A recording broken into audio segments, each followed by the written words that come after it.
Are voiceover, the live voiceover conferences slash events, worth it? Now that we're getting on further on the other side of COVID, where life, not that we're past COVID, certainly, but life is getting back to a closer sort of normal in some ways, at least in terms of being able to gather socially with people. We're beginning to see events and conferences, not just in voiceover, but in all areas of life, start to pop up and happen again.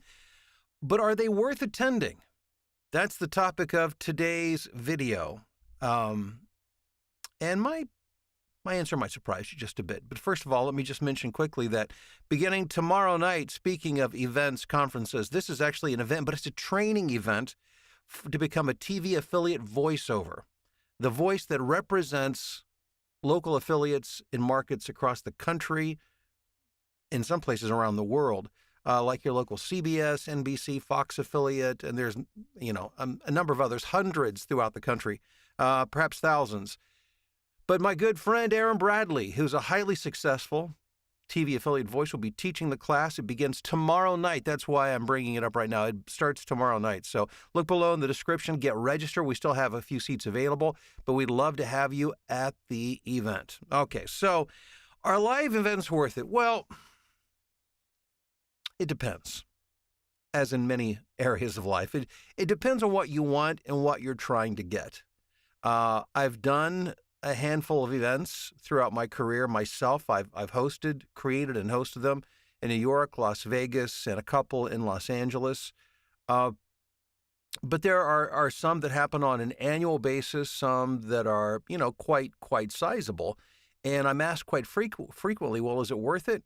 Well, first of all, let me say this.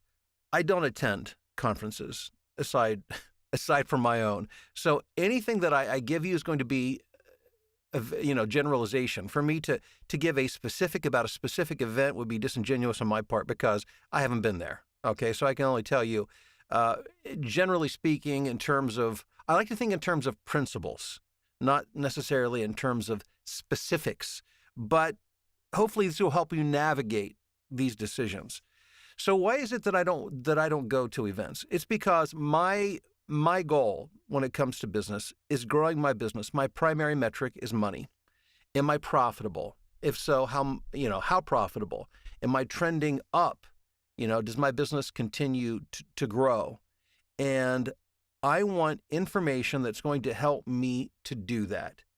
I've seen very little in terms of events promoted that have what I would want. I can tell you this, I've attended one conference, one voiceover event throughout my career. It was a number of years ago. And the only reason I went was because there was a friend of mine that was going to be there that I wanted to meet up with there. So that was that was my motivation for going there. So it depends on what you want. So a lot of people, it seems to me, from talking to people and, the messages and the emails that I get from people, is that you have the idea that by going there, your goal is to network, and you think you're going to grow your business by networking with the people that are there. That's probably not going to happen. So you need to understand that up front. Networking, at least from a business perspective, means that you will meet somebody who will hopefully have some value to offer you in return for whatever value you have to offer them. Meaning the people in your target market, the people who hire voiceover talent, those aren't the people who attend these events. And so if you're hoping to find work, that's probably, I can't imagine that would happen. I'm not, anything's possible, but that's not what these events are created to be. The people you'll be networking with are, generally speaking, not the people that are hiring voiceover talent. They're other people like yourself who are trying to make it happen. The most successful voiceover talent probably won't be there. They're going to be in their studios working, staying busy. I find myself so busy that it's hard enough for me to get a couple of long weekends a year, to get away with my wife, let alone do an event. So it would have to offer me something extraordinarily special for me to attend. So if you're going for that, for the purpose, again, of networking, I would say think long and hard about that. However, If you're going for the party, that's a whole other conversation. If you're looking, you want to hang out with other voiceover talent and commiserate, share stories, encourage each other. Hey, by all means, I think that's probably the greatest benefit of an event or conference, voiceover related. So if you're going for a party and that's your thing, that's what you want to do, and you've got the time and the money to spend on that, I wouldn't see it as much as an investment in my career as I would, an investment in my mental health, maybe. There's nothing wrong with that. I mean, if that's what you want and need, by all means, you should go and have a great time. And all of us are wired differently. That's for the social aspect of my life. I definitely choose not to go to voiceover conferences. I've got friends who are in voiceover, but frankly, when I'm socializing, the voiceover is my job. It's what I do every day, all day. My friends, even voiceover friends that I talk with or hang out with, are people who have interests outside of voiceover. When I'm not in the studio working, I have very little interest in talking more about voiceover. I'm looking to find time away from voiceover so I can kind of recharge my battery so that I can be ready for it again when I get back into the studio the next day. That's just partly how I'm wired. And people are different, and you have to decide, what you need. If you are going for the training aspect, let's talk about that, because these really are touted more, not for the networking. I think that the people who hold these events, that's not what they're pushing to you. I think people assume that'll happen from the voiceover side of things, but that's not, generally speaking, what the people who host these are trying to accomplish. What they're trying to accomplish is offering training and support in your career development. Just do a lot of research. Because there are probably some that will get you more of that than the other. For instance, the one event that I attended, I would say, in terms of training, I would not give it a very good grade on that. Not that the people there weren't qualified, but it was a very cursory overview. It was an afternoon thing, and it was, I think, more of a pep rally than anything else. Again, nothing wrong with that if that's what you need. But at least where I was at that time, I need exposure to new ideas, or something that will really stimulate my thinking in a new direction, something that will help me make more money and be more profitable as a voiceover talent. So if you're looking at a conference, in terms of going, carefully study the agenda. Who's going to be there? Are these people who are truly successful? Are they verifiably successful at what they do? And are they worth your time and money? Perhaps so, perhaps not. Do you know anybody who's been to that event or those events that you can talk to who went? What was their experience? What was their goal or their goals in going? And did they achieve their goal or goals as a result of going? What's the result? A year later, 2 years later after attending the event, were they able to move further in the direction that they wanted as a direct result of what they learned? And those answers, I think, will help to equip you in making a decision as to whether you should go or not.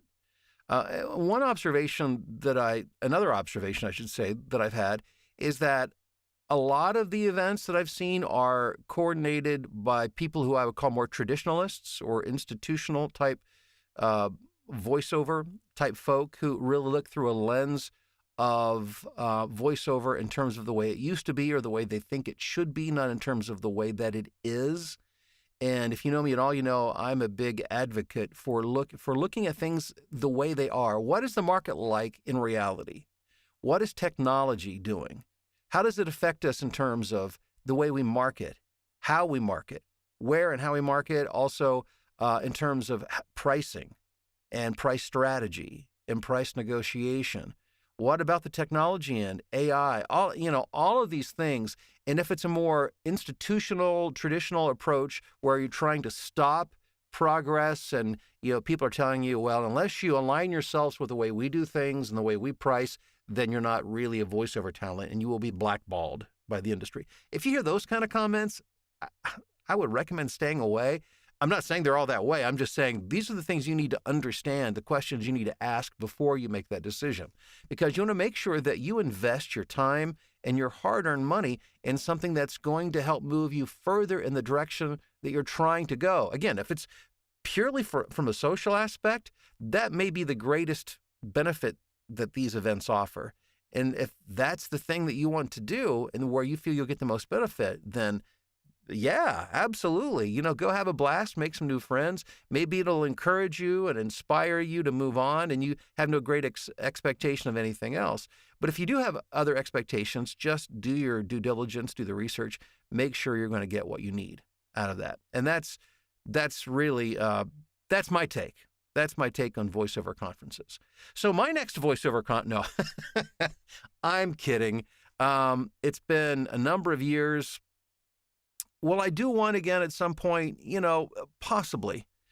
We'll see. If I do one thing I can assure you, it will be designed for the purpose of helping you to succeed in voiceover. It will be practical information that will help you to become more profitable in voiceover, because I think that's what I'm all about.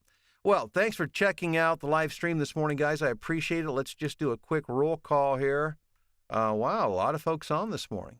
Janet in Florida. Janet, if I'm not mistaken, I think you're the first on every morning. It's almost as if you are waiting for that alert on your YouTube subscription to say, Bill's on. And I appreciate that. And that does not go unnoticed by me. I wouldn't, if you weren't there, I wouldn't know what to do, frankly. Curtis, what's up in Clearwater, Florida? One of my favorite places. My goodness, the Gulf side of Florida is absolutely gorgeous. How about those red legs? Oh, I know you probably think I'm a glutton for punishment by wearing this T-shirt, but hey, I'm an Ohio guy. Greetings to you in Wisconsin. David, what's up in Louisville? Hope you're doing well this morning. You made your first live stream after a year. Well, thank you for showing up this morning. I appreciate that. Hey, Doug, what's happening in Greensboro, North Carolina? Dory, the stormy eastern shore of Maryland. Good morning to you. Up in Oshkosh, it's Steve. What's happening? Barb in Ann Arbor. Hope you're doing well. Lake Conroe, Texas. Mark's in San Antonio. Steve is in Bucyrus. Galen in Cincinnati. How about those Bengals? What a game that was yesterday. What a great game. Manny O from Missouri. Rusty in Marquette, Michigan. Letitia in San Antonio, Texas. Good morning. Hey, John in Harleysville. Philip in Tokyo. Well, and thank you, Philip. Thanks for your kind remark. I appreciate that. Another good morning from Texas. Ashanti in Brooklyn, living in Charlotte, North Carolina now for 3 months. Now, that's a culture shock, going from Brooklyn to Charlotte. The pace is much slower. People a lot friendlier and want to stop and talk and chat it up with you, which frankly, I like the vibe down there. Neil in Fairfield, what's up with you? Paul, pilot, Mountain, North Carolina. Mount Pilot on the Andy Griffith Show. I love it. Sipping on his Michigan cherry coffee. His sister brought it down from Michigan. Paul, that's fantastic. That's what I'm sipping on this morning as well. Tanya in South Philly, home of the World Series bound Fightin' Phils. # Red October. Good luck to you on that one. Wish you well. Let's see here. Megan in Manitoba, Canada. JR in Austin. Hey, Rob, how are you doing? Hope you are doing well.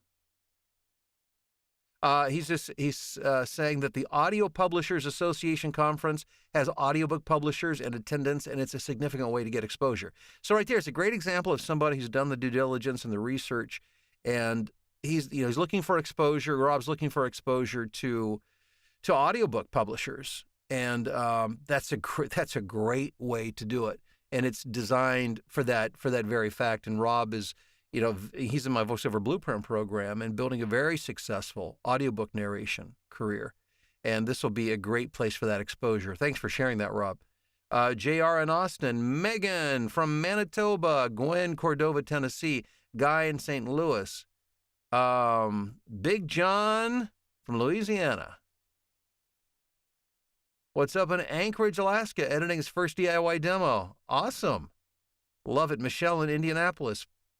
Piper, I'm doing well, thank you. Piper's in BC. Pierre from Dallas, Texas. Top of the morning, y'all. That sounds like that's kind of a combination Irish Tennessee thing. But it's Wagoneer County, Oklahoma. Hey, Terry, good morning. Hey, Blue, how are you doing in New Jersey? You have a good day as well. Santa Cruz, California. Good morning. Hey, Kate, how are you doing? Daniel, good morning in Rockingham, North Carolina, and Brendan in Puerto Rico. Thanks so much for being on the stream. Don't forget, check out the links below in the description. Lots of great resources, including a link where you'll find out more about my training. And also you can find out more about the big class that starts tomorrow night, where you can learn how to be a TV affiliate voice talent. Have a great day, guys. Take care.